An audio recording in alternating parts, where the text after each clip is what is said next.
Alasannya supaya ikan itu terbiasa dengan air-air baru Om. Jadi ketika nanti kita mau terjunkan ke kontes, ikan ini kan kita nggak pernah tahu di kontes itu kualitas airnya seperti apa. Termasuk nanti misalnya pindah ke pemilik baru. Betul. Nah, jadi ikan sudah terbiasa dengan air-air yang baru tanpa harus kita pengendapan. Dan satu lagi Om. Halo kawan-kawan, jumpa kembali dengan saya Sulistyo Primo. Saya Anto Karomah Gapi. Nah, kali ini teman-teman kita akan membahas tentang masalah air ya teman-teman. Jadi memelihara gapi itu tak lepas dari bagaimana juga kita memelihara airnya. Tiap farm, tiap breeder pasti punya tekniknya masing-masing. Nah, kali ini kita akan membahas cara pengelolaan air dari salah satu breeder yang ada di Solo. Oke, langsung saja kita langsung ketemu breedernya teman-teman. Om. Sebelum kita lanjutkan videonya, Jangan lupa subscribe, comment, and share. tombol loncengnya kawan-kawan. Support dengan tekan tombol lonceng. Nah teman-teman, kita akan membahas tentang pengolahan air yang dilakukan oleh Om Tri Joko Saputro dari Maheswara Farm. Nah, jadi pengolahan airnya seperti apa, filternya seperti apa, nanti akan Om Tri jelaskan lebih lanjut. Halo Om Tri, kabarnya sehat Om? Halo. Baik, Om Sulis, sehat juga nggih? Nggih. Ini Om Tri, jadi kali ini pada kesempatan kali ini kami mau ini Om sedikit bahas tentang pengolahan air yang ada di Maheswara Farm. Nah, mungkin Om Tri bisa jelaskan dari penggunaan filternya dan pengolahan air dari sumbernya seperti apa. Monggo Om, langsung saja Om. Oke, sebelum nanti saya jelaskan di sumber pengolahan air, Ya. saya sedikit menjelaskan mengenai filter yang ada di tank Ya. saya nggih. Ya. Di sini ada tank di paling belakang sana, itu terlihat ada batu-batuan, itu tempat filter akuarium saya. Jadi nanti prosesnya air yang dikeluarkan aerator itu akan apa ya? Akan terus bergerak. Dia nanti akan kotorannya itu akan terserap di filter. Nah, media filter itu berupa batu-batuan. Bisa menggunakan pasir malang, bisa menggunakan batu silika atau batu alam lainnya. Yang penting bisa untuk dipakai untuk filter. Jadi Lalu ini jenis filter semi under gravel ya Om ya? Ya, ini semi under gravel. Cuman ini sudah saya setting Om, sudah saya ada kasih untuk pembuangannya. Oh iya. Ya. Jadi gini, sebelum saya masukkan batu-batuan itu di filter, Ya. saya menggunakan seperti ini, alat tatakan UG. Nah, Ini modif sendiri atau beli jadi Om? ini saya pesen Om di tempat temen di Solo. Oh iya. Itu murah ini. Iya. Terus saya masukkan ke dalam filter itu untuk dudukan batu-batuannya itu. Nah, di bawah tatakan itu kaca akuarium sudah saya lubangin. Jadi ketika nanti saya mau nguras atau mau membuang kotoran yang ada di filter, itu langsung saya buka, kotorannya itu langsung nanti terbuang. Seperti itu metodenya Om. Nah, ini batu-batuannya kita bisa beli mungkin di toko-toko tanaman hias, itu banyak. Nah, ini batuannya tadi jenisnya apa aja Om? Itu kayak ada beberapa jenis gitu. Kalau yang ada di sini itu ada batu hitam, batu-batu kali yang ukurannya kecil. Terus saya mix sama karang jahe. Cuman itu aja Om. Iya. Nah, cuman kalau untuk yang bukan under gravel yang bukan saya keluarin pakai keran, itu saya di sana menggunakan beda Om. Di sana saya menggunakan karang jahe sama batu-batuan kayak pancawarna. Ini Om Tri, biar teman-teman mungkin lebih jelas ya. Mungkin kaitannya soal biaya juga kan. Nah, kira-kira kalau tatakan seperti ini harganya berapa Om kemarin waktu beli? Ini saya beli itu kurang lebihnya harganya sekitar 15.000. Kurang lebihnya 15.000. Terus kemudian untuk harga itu Om, apa namanya batu-batuannya? Untuk harga batu-batuannya ini saya beli di toko tanaman hias Om. Ya. Tanaman itu per hias. karungnya untuk di Solo sini harganya sekitar 20.000. 20.000 itu yang karung 20-an kilo, 25 kilo Iya, itu ya, sekitar Om? itu. Itu terus ditambah karang jahe. Ya, tambah karang jahe, tapi karang jahenya nggak perlu banyak-banyak, Banyak. paling sedikit aja. Aja. Terus kalau itu Om, satu karung itu bisa buat berapa tank itu? Kalau untuk di filter tempat saya ini bisa dipakai sekitar kurang lebihnya 10 akuarium. 10 akuarium. Iya. Ya, sekitar satu karung 10 akuarium. 10 akuarium. teman-teman. Jadi cukup murah. Bisa dikata 2.000 per tank. Ya, per tank. Nah, kalau akuarium biasa yang nggak ada sekatnya itu kan biasanya kan yang ada undergravelnya itu, Ya. sekat itu kan ada penambahan dari pembuatan akuarium. Ya. Biasanya nambah berapa Om tambah sekat? undergravel itu? Kalau untuk nambah sekat itu murah Om, paling sekitar 3.000. Oh, 3.000 Iya. ya. Oh ya, jadi dari akuarium yang polos biasa itu kalau dikasih ada kotak Ya, buat filter. semi undergravel itu tambah 3.000 aja. 3.000. Oke. Ya. Kalau untuk sumber airnya ini dari PDAM atau dari sumur sendiri Om? Kalau di sini itu sumur sendiri Om. Dari sumur sendiri. Jadi Iya. prosesnya dari air sumur itu sampai masuk tank seperti apa? Prosesnya nanti bisa saya jelaskan di lantai 2, kebetulan untuk penampung airnya ada di lantai 2 Om. Oh, jadi kalau habis sipon ini airnya dari tampungan sana? Ada 2. Ada Jadi dua. gini. Bisa dijelaskan Om? Ya, jadi gini Om, Ya. untuk di tempat saya, kalau hanya sifon, Iya. itu saya langsung ngambil air langsung dari sumur tanpa di pengendapan. Pengendapan. Ya, Jadi sedot sumur langsung masuk langsung tank. masuk tank. Oh. Nah, Wajib militer. wajib militer. itu fungsi di tempat saya seperti itu. Iya. Nah, jika nguras tank total, airnya Iya. benar-benar dikeluarkan, benar-benar dibersihkan, disterilkan. Nah, itu nanti penambahan airnya saya menggunakan air yang sudah saya endapkan. Seperti itu. Mungkin bisa dijelaskan kok ada perbedaan seperti itu. Perbedaannya gini, Ya. kenapa saya lebih suka dengan tank yang sudah saya sifon lalu saya kasih air yang benar-benar baru dari Ya. sumur. Alasannya supaya ikan itu terbiasa dengan air-air baru Om. Jadi ketika nanti kita mau terjunkan ke kontes, ikan ini kan kita nggak pernah tahu di kontes itu kualitas airnya seperti apa. Termasuk nanti misalnya pindah ke pemilik baru. Betul. Nah, jadi ikan sudah terbiasa dengan air-air yang baru tanpa harus kita pengendapan. Dan satu lagi Om, di tempat saya tidak pernah menggunakan obat-obatan atau biotik lainnya. Jadi biasanya teman-teman kan banyak yang menggunakan probiotik supaya bikin jernih, supaya itu enggak. Kalau di tempat saya murni air ini benar-benar air yang sudah saya endapkan aja, tanpa ada obat-obatan dan biotik. Nah, tadi disampaikan kalau yang dikuras total justru airnya dari air yang sudah diendapkan. Nah, Ya. ini tujuannya apa? Tujuannya supaya air yang dimasukkan ke tank Ya. itu tidak harus menunggu 24 jam. Oh. Itu Om. Jadi ketika air yang sudah diendapkan itu dimasukkan ke tank, Ya. hari itu juga, detik itu juga ikan Ikan baru bisa dimasukkan. Seperti itu. Ya, jadi teman-teman untuk airnya ini ada 2 metode di farmnya Om Tri ini. Jadi untuk sifon harian atau 2 hari sekali itu, 2 hari sekali sifonnya ya Om? Kalau sifon saya biasanya 2 hari sekali. 2 hari sekali. Nah, itu langsung airnya dari air sumur teman-teman, wajib militer. Jadi tujuannya biar ikan itu terbiasa dengan situasi air yang berganti-ganti atau air baru. Jadi ketika kontes atau berpindah ke pemilik baru, gampang sekali beradaptasi. Itu tujuannya Om Tri seperti itu. Terus Ya. kemudian tipe yang kedua yaitu ketika tank itu dikuras total, itu pakai air yang sudah diendapkan teman-teman. Nah, tujuannya adalah ketika air itu sudah diisi, ikan bisa langsung dimasukkan karena air ini sudah air endapan. Kalau untuk sifonnya Om, biasanya pengurangannya berapa persen? Kalau untuk pengurangan waktu sifon, Ya. biasanya saya sekitar minimal ya Om. Minimal Ya. itu 20%. Maksimal setengah dari kapasitas air yang ada di tank. Minimal itu setengahnya.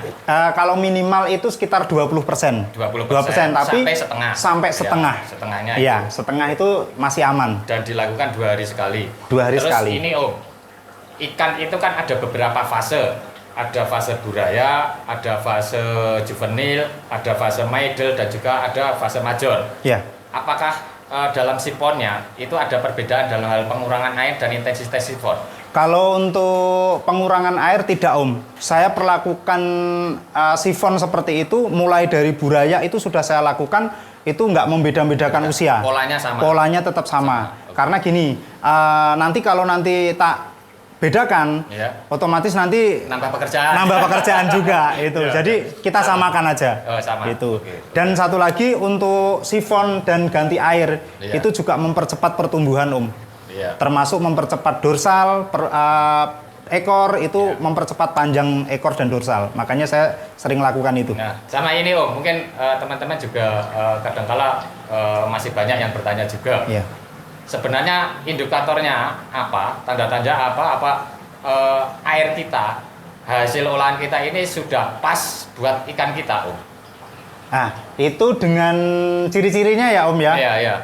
Jika kita masukkan air itu ke tank, ikan masih tetap lincah, ikan nggak terlihat murung, pergerakan ikan masih tetap agresif, itu tandanya air kita sudah bagus. Nafsu makan bagus. Nafsu makan juga bagus. Dan nggak gampang sakit juga. Nggak gampang sakit juga itu. Ya, bisa jadi kalau ikan itu males-malesan, terus kemudian jarang makannya tidak lahap dan kemudian sering sakit-sakitan, berarti harus ditelusur juga tentang pengolahan air kita ya? Iya, harus. Karena semua kunci di budidaya khususnya ikan hias itu di pengolahan air, Om. Oh, di pengolahan air. Ya.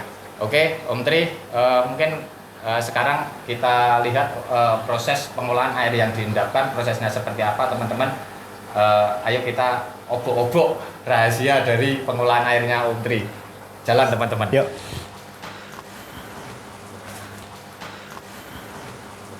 Kita sudah sampai di tempat pengolahan atau pengendapan airnya dari Maheswara Farm. Nah Om Tri, langsung saja Om Tri mungkin langsung dijelaskan alat yang dibutuhkan apa saja dan kemudian prosesnya seperti apa. Monggo Om, teman-teman dijelaskan Om. Oke, saya jelaskan ya Om ya. Jadi saya menggunakan barang-barang yang mudah didapat ya dan tentunya nggak mahal. Nah ini ada bekas ember untuk es krim. Nah, banyak teman-teman bisa beli di mana aja, harganya murah kok, paling sekitar 2.000, nggak nyampe 5.000. Nah, ini tempat media untuk batu-batuan buat menyaring, yaitu filter. Nah, seperti ini, teman-teman. Nah, jadi batu-batuannya saya menggunakan batuan seperti ini, nggih. Ini media filternya cuman batu aja ini? Iya, batu aja, nggak ada lain-lain. Saya hanya menggunakan ini. Terus ember es krim ini saya lubangin kecil-kecil di sebelah bawah. Ya. Nah, seperti ini. Nah, jadi air yang diangkat dari mesin pompa diangkat ke atas, langsung jatuh ke filter, langsung ke bawah, turun, keluar lagi di bawah ini. Nah, yang dikeluarkan ini tentunya air yang sudah diproses menggunakan filter batu-batuan itu tadi. Tampungan ini masih difiltrasi lagi ini? Ini saya kasih filtrasi lagi. Mesin filtrasinya seperti ini. Jadi ini menggunakan alat yang kedua apa, Om? Alat yang kedua, di sini ada mesin aerator 2 lubang. Namun 2 lubang ini saya langsung jadikan satu ya teman-teman, pakai menggunakan T ini. Nah, seperti ini langsung saya masukkan ke dalam sini, yaitu seperti ini. Nah, pakai aerasi aja ini Om? Ini hanya untuk aerasi, untuk mengangkat kotor-kotoran yang di bawah itu supaya keangkat ke atas dan nanti tersedot sama mesin pompa tersebut. Nah, jadi nanti seperti ini, tuh. Nah, ini untuk menambah oksigen yang ada di dalam air. Oksigen terlarut di dalam air. Iya, seperti ini. Nah, proses yang saya lakukan seperti ini minimal 24 jam teman-teman. Jadi 24 jam. Jadi kalau sudah 24 jam, air ini sudah bisa kita gunakan untuk mengisi tank yang ada di akuarium bawah tadi. Nah, jadi gini teman-teman, jujur untuk pengolahan seperti ini, kenapa saya lakukan seperti ini ya? Karena kondisi air di tempat saya itu sangat buruk teman-teman. Kandungannya itu kayak ngapur putih.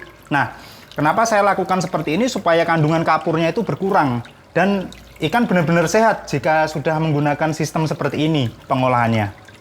Nah, teman-teman biar nanti agak jelas juga, biar lebih simpel ya Om. Ya. Jadi air sumur itu masuk tong sini dulu. Ya. Nah, masuk tong sini dulu, kita penuhin. Terus disedot sama mesin ini. Mesin pompa tadi. Mesin pompa ini Ya. naik ke atas. Naik ke atas, tersaring difiltrasi dengan sama batu-batuan. Masuk lagi ke tong. Iya. Dan tong ini kemudian di Air, filtrasi. iya, filtrasi. Pakai itu tadi ya. Pakai waterstone, apa? iya, air stone. Air stone. Iya, air stone. Ya. Nih, batu-batuan. Ya, terus Nah, jika sudah 24 jam, biasanya saya gunakan itu menggunakan keran seperti ini teman-teman. Jadi saya lebih senang menggunakan ini aja, simple. Jadi ketika nanti selang itu kan panjang banget. Nah, itu nanti saya masukkan ke sini, terus saya buka. Nah, seperti ini. Nanti otomatis jika menggunakan selang langsung masuk ke bawah, itu nanti bisa terisi tank-tank yang ada di bawah tadi. Ya, ya. Seperti itu. Mungkin bisa diperlihatkan hasilnya Om dibandingkan dengan air yang tidak mengalami filtrasi dan pengendapan Om. Oke, ini kebetulan air ini sudah minimal 24 jam. Ya. Yang ini baru saya gunakan, saya masukkan itu sekitar tadi pagi, tapi belum melalui proses. Belum difiltrasi. Belum difiltrasi. Nah, saya kasih contoh kualitas air yang sudah difiltrasi sama yang belum ya teman-teman ya. Oke. Jadi ini kita buka hasil yang sudah difiltrasi 24 jam. Ya. Tahu? Yang keran merah ini belum difiltrasi. Keran merah belum difiltrasi. Karena soliternya yang satu tadi bocor teman-teman. Ini kita pakai soliter ini, tapi ini isinya yang belum difiltrasi. Nah, agak berkabut, agak masih kotor. Putih-putihnya kelihatan. Ya. Ini yang soliter krem ini yang sudah Ya. difiltrasi. Nah, ini. Nah, Yang ini sudah terfiltrasi. Nah, Jernih. berbeda sekali. Berbeda. Teman-teman. Jadi yang belum difiltrasi itu agak ngabut ya Om ya? Ya, ngabut. Ngabut seperti masih ada banyak kapurnya. Ya. Maaf ini bocor nih soalnya. Ya, ya, ya. Pompa air seperti ini ya, teman-teman. Nih, saya menggunakan seperti ini. Tuh. Harganya sekalian Om, Untuk harga ini sekitar kurang lebihnya 30.000 ya, teman-teman ya. Tuh. Waduh, muncrat. Ceh lur. Keceh. Ini selang siponnya Om? Ya, ini. Loh kok kecil? Lah ini selangnya segini teman-teman.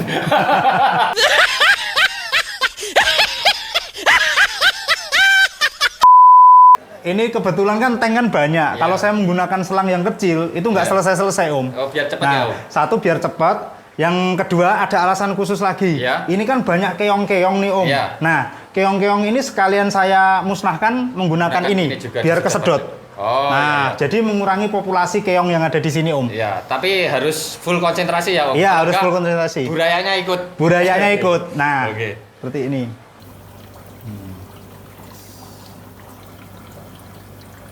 Nah, seperti ini teman-teman.